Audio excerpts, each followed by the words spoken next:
যে আপনারা তো ৭১-কে আপনারা মনে হয় আওয়ামী লীগের চেয়েও বেশি ৭১-কে আওয়ামী লীগের মনে করেন, মুক্তিযুদ্ধকে আওয়ামী লীগের মনে করেন। কারণ আপনারা মুক্তিযুদ্ধের কোনো কিছু ওন করেন না, মুক্তিযুদ্ধের স্লোগান ওন করেন না, মুক্তিযুদ্ধের মানে মানে মুক্তিযুদ্ধের কোনো মানে যেটা হচ্ছে যে মুক্তিযুদ্ধের সাথে কোনো সম্পর্কিত আছে আপনারা ওইটার যদি থিসিস হয় আপনারা ওটা একটা এন্টি থিসিস লিখতে চান, মানে ওয়ানলি আওয়ামী লীগের বিরোধিতার নামে আপনারা ১৬ ডিসেম্বরকে এখন ফিকে করে ফেলতে চান, মানে যেহেতু এটা আওয়ামী লীগ করতো, মানে ওইটাই বা কেমন? প্রশ্নটা আপনার কাছে রাখলাম, আমি আসতেছি আপনার কাছে যে আপনারা মুক্তিযুদ্ধ, আপনারা বলেন যে মুক্তিযুদ্ধকে আওয়ামী লীগ কলুষিত করছে, কিন্তু মুক্তিযুদ্ধকে আপনারা আওয়ামী লীগের সম্পত্তি বানায় ট্রফি হিসেবে তার হাতে আপনারাই বেশি তুলে দেন। মানে আপনি দেখেন গত বছরের ১৬ ডিসেম্বর হচ্ছে, এবারে ১৬ ডিসেম্বর আলাদা হবে, কারণ আওয়ামী লীগ ১৬ ডিসেম্বর বেশি করে করতো। মুক্তিযুদ্ধ শব্দটা এখন একটা গালাগালিতে পরিণত হবে, কারণ আওয়ামী লীগ মুক্তিযুদ্ধদের বেশি ইয়াতে দিছে। জয় বাংলা বলা যায় নাই ৭৫ থেকে ৯৬ পর্যন্ত ২১ বছর, কারণ আওয়ামী লীগের স্লোগান এটা। মানে ওয়াই ইজ দ্যাট? আমি এটা নিয়ে আসলে ইয়ার কাছেও জানতে চাইবো, জনাব মঞ্জুরুল ইসলাম আপনার কাছেও জানতে চাইবো। আমি আপনার কাছে কি স্পেসিফিক যে প্রশ্নটা করি যে সেটা হলো যে আসলে ঢাকা ইউনিভার্সিটিতে ওই ৭ই নভেম্বরের সভাটা নিয়ে আমরা যেটা বলতেছিলাম, এইটার পিছনে কি আসলে ইসলামী ছাত্র শিবির আপনারা বিএনপিকে ঢুকতে দিতে চান না বা বিএনপি ছাত্রদলকে ঢুকতে দিতে চান না, এবং যেই কারণে আপনারা এটা সাধারণ শিক্ষার্থীদের ব্যানারে একটা মানে এরকম একটা কিছু করতেছেন, হিসাবটা কি এইটা? আর ওইটা একটু বললেন তো যে মুক্তিযুদ্ধটা আপনারা পার্মানেন্টলি মুক্তিযুদ্ধের সাথে আওয়ামী লীগকেই ট্যাগ করে রাখতে চান কিনা? জি, ঢাকা বিশ্ববিদ্যালয়ের পোস্টার পোস্টার লাগানো নিয়ে যে বিষয়টা আসছে অভিযোগ ছাত্র দলের পক্ষ থেকে, এটার ব্যাপারে স্পষ্ট করে বলতেছে যে এখানে ছাত্র শিবিরের কোনো সম্পৃক্ততা নাই। এখানে এই জন্য নাই যে যেহেতু ছাত্র জনতা ঢাকা বিশ্ববিদ্যালয়ের বিশেষ করে সাধারণ ছাত্ররা তারা ছাত্র রাজনীতি নিষিদ্ধ বা ছাত্র রাজনীতি চায় না এরকম একটা বক্তব্য দীর্ঘদিন ধরে দিয়ে আসছে, কাজে তাদের সেই জায়গা থেকে হয়তো এই ধরনের কথা আসতে পারে বা তারা মিছিল করতে পারে বা তারা প্রতিবাদ করতে পারে। এইটা ছাড়া ইসলামী ছাত্র শিবির এর সাথে সম্পৃক্ত এটার অভিযোগ তোলা যায় বা অভিযোগ হয়তো মানে দু একজন তুলছেন, বাট ইসলামী ছাত্র শিবিরের অভিযোগ এবং সত্যতা প্রমাণ করা কখনো সম্ভব হয়নি।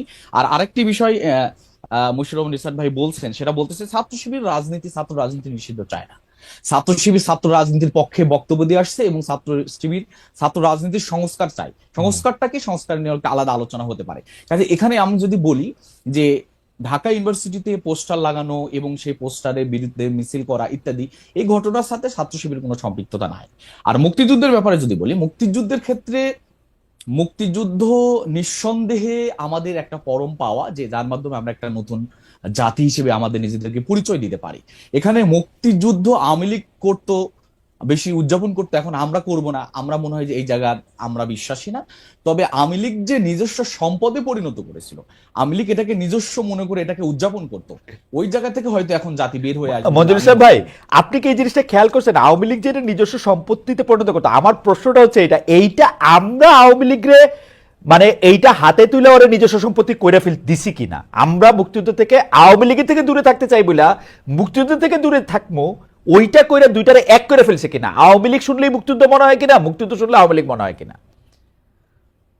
না, এখানে আমরা আওয়ামী লীগকে মুক্তিযুদ্ধ তুলে দিয়েছি ব্যাপারটা এরকম না, বরং আওয়ামী দুঃশাসনের এই সময়গুলাতে বা মুক্তিযোদ্ধার যে মানে তারা যেভাবে লালন করত বা এক পেশি লালন, এটা হয়তো আমাদের পক্ষ থেকে বা আমাদেরকে সেই স্পেস গুলা দেওয়া হয় না। আমরা মুক্তিযুদ্ধ 16 ডিসেম্বরে আমরা কোনো র্যালি করতে পারি নাই, আমাদেরকে 1 মিনিট 2 মিনিটের র্যালি করতে দেওয়া হয়েছে, আমরা জোর করে র্যালি করেছি, প্রশাসন আমাদেরকে।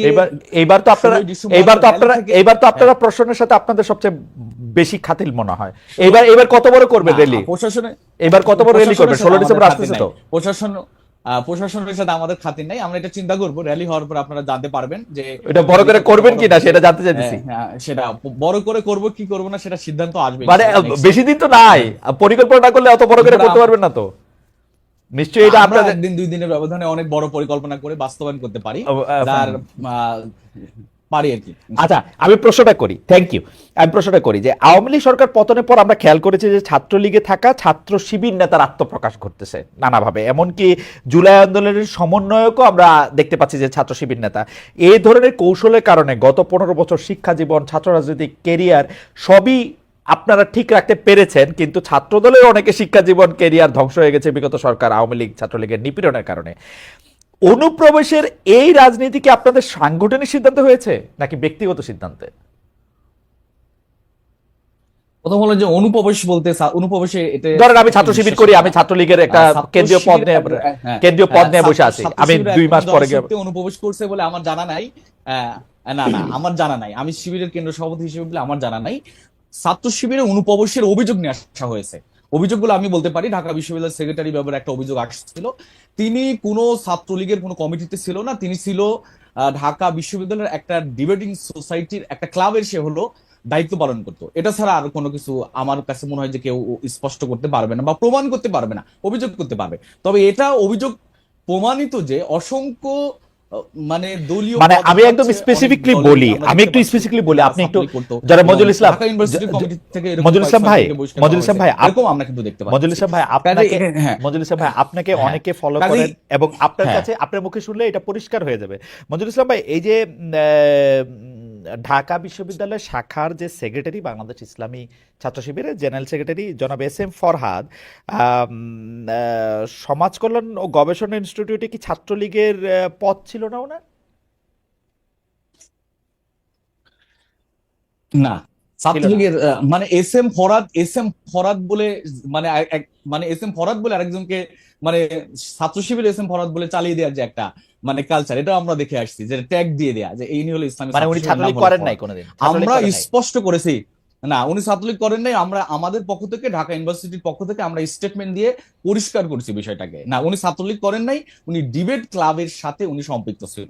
আর যে এস এম ফরাদের কথা বলা হচ্ছে এটা হলো অন্য এস এম ফরাদ, সেটাও ক্লিয়ার করা হয়েছে, ওকে, সেটাও সোশ্যাল মিডিয়াতে আসছে। ওকে। কাজে যেটা ক্লিয়ার। এখানে আরেকটা বিষয় আমার একটু বাকি ছিল, আপনি বলেছিলেন যে আপনার আচ্ছা, পশ্চিম লাস্ট মাধ্যমে লাস্ট এটা লাস্ট মনে এই হলো প্রসঙ্গে, যে এই প্রসঙ্গে সমন্বয়ক লাস্ট, দ্বারা এই প্রসঙ্গে লাস্ট, এই প্রসঙ্গে হ্যাঁ লাস্ট, এই যে ইসলামী ছাত্র শিবিরের সভাপতি জনাব সাদিক কায়েম, যিনি আসলে সমন্বয়কদের একজন ছিলেন, তিনি তো তিনি তো আর ইসলামী ছাত্র শিবিরের পরিচয়ে সমন্বয়ক ছিলেন না, তারকে আরেকটা পরিচয় নেওয়া হয়েছিল, তাই না? ব্যাপারটা কি এরকম? মানে বুঝি নাই। মানে সমন্বয়ক হিসেবে, সমন্বয়কের ক্ষেত্রে আমরা স্পষ্ট করতে পারি যে আমাদের অনেক জনশক্তি আন্দোলনে ছিল, সরাসরি আন্দোলনে ছিল, এবং এই আন্দোলনে আমি মনে করি যে এই আন্দোলনের অন্যতম স্টেক হোল্ডার হিসেবে ইসলামী ছাত্র শিবির ভূমিকা পালন করেছে। সে হিসেবে অনেকেই দায়িত্ব পালন করেছেন। এক্ষেত্রে ঢাকা বিশ্ববিদ্যালয়ের সভাপতি সমন্বয়কের দায়িত্ব ছিল, সমন্বয়ক হিসেবে দায়িত্ব পালন করেছেন। এখন উনি সমন্বয়কের দায়িত্ব নাই, এখন উনি সমন্বয়কের দায়িত্ব নেই। কাজে এরকম ঘটনা বা দুই চারজন এরকম সমন্বয়ক ইসলামী ছাত্র শিবিরে থাকতে পারে, এবং এটা মানে অনেক ক্যাম্পাসে এটা পরিষ্কার হয়ে গেছে যে কারা ছিল। এরকম কিছু কিছু ক্যাম্পাসে আমাদের যারা ছিল তারা স্পষ্ট করেছেন যে আমি সমন্বয়ক ছিলাম। ঠিক আছে, কাজে সমন্বয়ক হওয়াটা যদি রাইট, এই আন্দোলনে, জি জি, যে সমন্বয়, সমন্বয়ক হওয়াটাই আন্দোলনের জন্য আমি মনে করি যে মানে অপরাধের কোনো কিছু না না। না না তিনি না সমন্বয়ক হয়েছেন, না না, এটা অ্যাবসলিউটলি অপরাধ। মঞ্জুর ইসলাম ভাই, অ্যাবসলিউটলি এটা অপরাধের সাথে সম্পৃক্ত না। আমি বলতে চাইছিলাম যে তিনি তার পরিচয় গোপন করে অন্য একটা রাজনীতি করছেন কিনা, ছাত্র শিবিরের পরিচয় গোপন করে ছাত্র লীগ করতেন কিনা। বাংলাদেশে আমরা শুনছি ডিবেটের সোসাইটি দূরে থাক, ওই হলগুলির দারোয়ান হইতে হইলেও ছাত্রলীগ করতে হয়েছে এদের। ডিবেটের সোসাইটি তো ছাত্রলীগ না করে করতে পারবে না, মানে আমরা যত 15 বছরে আমরা যত জানি আর কি, সেইটা উনারা দলের সিদ্ধান্তে করছে না ব্যক্তিগত সিদ্ধান্তে করছে, সেটা ছিল হচ্ছে প্রশ্ন। না, এখানে আপনি যেটা প্রশ্ন করেছেন কোনোটাই ঠিক না আর কি। দলেরও সিদ্ধান্ত ছিল না, তার ব্যক্তিগত সিদ্ধান্ত ছিল না, তাই ছাত্রলীগের সাথে সম্পৃক্তও ছিল না। ছাত্রলীগের সাথে সম্পৃক্ত থাকার নৈতিকভাবে ছাত্র শিবিরের কোনো জনশক্তির অধিকার নেই, কারণ এটা সাংবিধানিকভাবে স্বীকৃত। অন্য কোনো দল বা সংগঠনের সাথে সম্পৃক্ত থাকতে পারবে না। এক্ষেত্রে প্রশ্নই আসে না একজন বিশ্ববিদ্যালয়ের শাখার সেক্রেটারি কিভাবে অন্য একটা দলের চেয়ে কমিটিতে থাকেন বা অন্য দলের সাথে সম্পৃক্ত থাকেন। ঠিক আছে, আমি, আপনি যে প্রসঙ্গটা শেষ করতে চাইছিলেন সেটা একটু শেষ করেন। আমি একটু দর্শকদের কাছে জানতে চাইছিলাম যে অন্তর্বর্তী সরকার শিক্ষা প্রতিষ্ঠানে স্বাভাবিক পরিবেশ ফেরাতে পেরেছে বলে মনে করেন কিনা। দর্শকরা সমান দুই ভাগে ভাগ হয়েছেন, শতকরা 50 ভাগ মনে করছেন যে হ্যাঁ ফেরাতে পেরেছেন, শতকরা 50 ভাগ মনে করছেন যে ফেরাতে পারেননি। 69,000 দর্শক আমাদেরকে ভোট বা সিদ্ধান্ত পাঠিয়েছেন। এই আপনি যেটা বলতে চাইছিলেন যে প্রসঙ্গে, আমি